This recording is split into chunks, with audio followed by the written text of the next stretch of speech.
ಗಡಿ ಗೌಡಗಾಂವ್ ಎತ್ತಿನ ಗಾಡಿ ರ್ಯಾಲಿ ಮೂಲಕ ಬಸವಣ್ಣನವರ ಭವ್ಯ ಮೆರವಣಿಗೆ.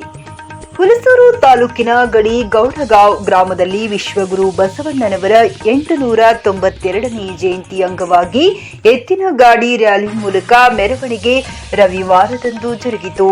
ಬಸವೇಶ್ವರ ವೃತ್ತದಿಂದ ಆರಂಭಗೊಂಡ ಮೆರವಣಿಗೆ ಮಹಾತ್ಮ ಗಾಂಧಿ, ಡಾಕ್ಟರ್ ಬಾಬಾ ಸಾಹೇಬ್ ಅಂಬೇಡ್ಕರ್ ವೃತ್ತ ಮೂಲಕ ನಡೆದ ಈ ಮೆರವಣಿಗೆಗೆ ಗ್ರಾಮ ಪಂಚಾಯತ್ ಸದಸ್ಯರಾದ ದೀಪಕ್ ಪಾಟೀಲ್, ಸಂತೋಷ್ ಭರಮಶೆಟ್ಟಿಯವರು ಬಸವಣ್ಣನವರ ಪ್ರತಿಮೆಗೆ ಪೂಜೆ ಸಲ್ಲಿಸಿ ಮಾಲಾರ್ಪಣೆ ಮಾಡುವ ಮೂಲಕ ಚಾಲನೆ ನೀಡಿದರು. ರೈತರಿಂದ 30 ಎತ್ತಿನ ಗಾಡಿ ಆಯೋಜಿಸಿದ್ದ ಈ ಮೆರವಣಿಗೆ ಡಿಜೆ ಹಾಡು, ಡೊಳ್ಳು ಕುಣಿತ ನೋಡುಗರ ಕಣ್ಮನ ಸೆಳೆಯುವಂತೆ ಇತ್ತು. ಗ್ರಾಮದ ಎಲ್ಲ ಸಮುದಾಯದ ಜನರು ಈ ಮೆರವಣಿಗೆಯಲ್ಲಿ ಪಾಲ್ಗೊಳ್ಳುವ ಮೂಲಕ ಸೌಹಾರ್ದತೆ, ಸಾಮರಸ್ಯ ಸಾರುವ ನಿಟ್ಟಿನಲ್ಲಿ ಸಂದೇಶ ರವಾನಿಸಿದ್ದರು.